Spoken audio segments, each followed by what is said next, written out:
नमस्कार दोस्तों, पेश है फिर से एक नई कहानी। एक हरे भरे वन में नदी किनारे हाथियों का एक समूह रहता था, जिसका मुखिया चतुर्दंत नामक हाथी था। वर्षों से वह समूह उस वन में सुखमय जीवन व्यतीत कर रहा था।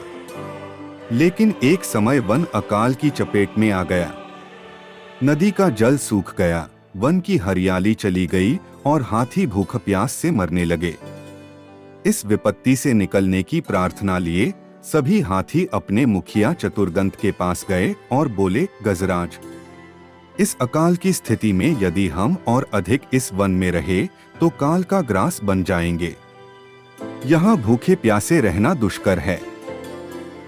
कृपा कर किसी अन्य स्थान की खोज करें जहाँ जल स्रोत और हरियाली हो।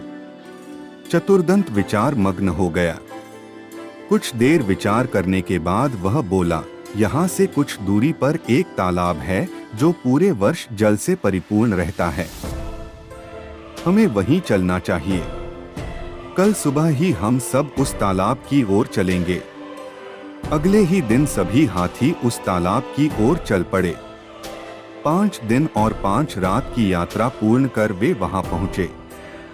जल से पूर्ण तालाब को देख वे बहुत प्रसन्न हुए और दिन भर वहां क्रीड़ा करते रहे। संध्या होने पर वे बाहर निकले और वन में चले गए। तालाब के किनारे खरगोशों की बस्ती थी, जिसमें उनके बहुत सारे बिल थे। लेकिन हाथी इससे अनभिज्ञ थे। आठ वे खरगोशों के बिलों को रौंदते हुए निकल गए। खरगोशों के बिल तहस-नहस हो गए। कई खरगोश घायल हुए और कई मारे गए। हाथियों के जाने के बाद सभी खरगोश एकत्रित हुए और स्वयं पर आए इस संकट के विषय में चर्चा करने लगे। एक खरगोश बोला, हाथियों का समूह प्रतिदिन जल के लिए तालाब में आया करेगा। ऐसे में हमारा यहाँ रहना कठिन हो जाएगा। वे हमारे बिलों के साथ हमें भी रौंद देंगे। हम में से कोई भी नहीं बचेगा। हमारा वंश समाप्त हो जाएगा। फिर एक अन्य खरगोश बोला, जीवन है तो सर्वस्व है। जीवन रक्षा के लिए जो संभव हो हमें करना चाहिए। परिस्थिति कहती है कि हमें जीवन रक्षा के लिए तत्काल इस स्थान को छोड़कर अन्यत्र प्रस्थान करना चाहिए। खरगोश अपनी भूमि छोड़कर अन्यत्र जाने के विचार से दुखी थे।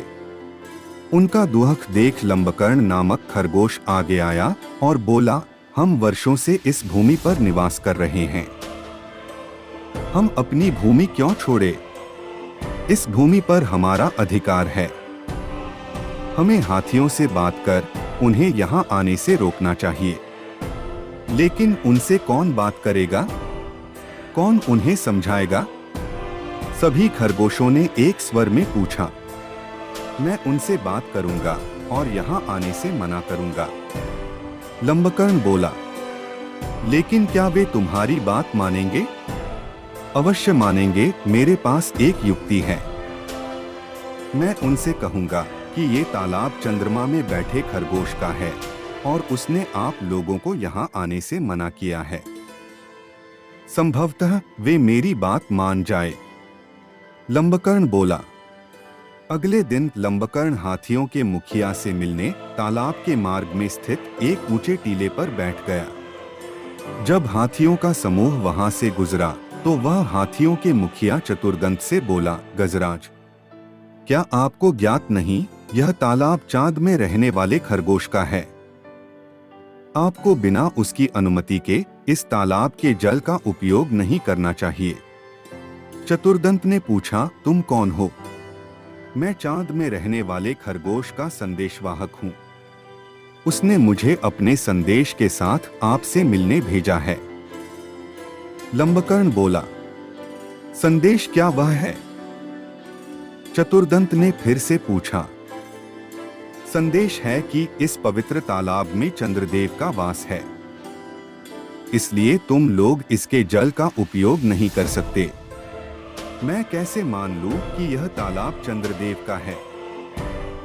जब तुम मुझे तालाब में चंद्रदेव के दर्शन कराओगे तभी मैं यह बात मानूंगा और अपने दल को यहाँ आने से रोकूंगा। चलो मेरे साथ और स्वयं देख लो। कहकर लंबकर्ण चतुर्दंत को तालाब के किनारे ले गया। उस समय तालाब में चांद की छाया पड़ रही थी।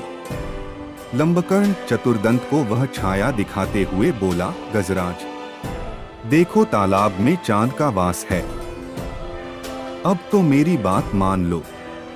चांद की छाया को चंद्रदेव समझकर चतुर्दंत ने उसे प्रणाम किया और वहां से लौट गया। उसके बाद उस तालाब में हाथियों का समूह कभी नहीं आया। सीख, बुद्धिमानी से किसी भी समस्या का समाधान किया जा सकता है।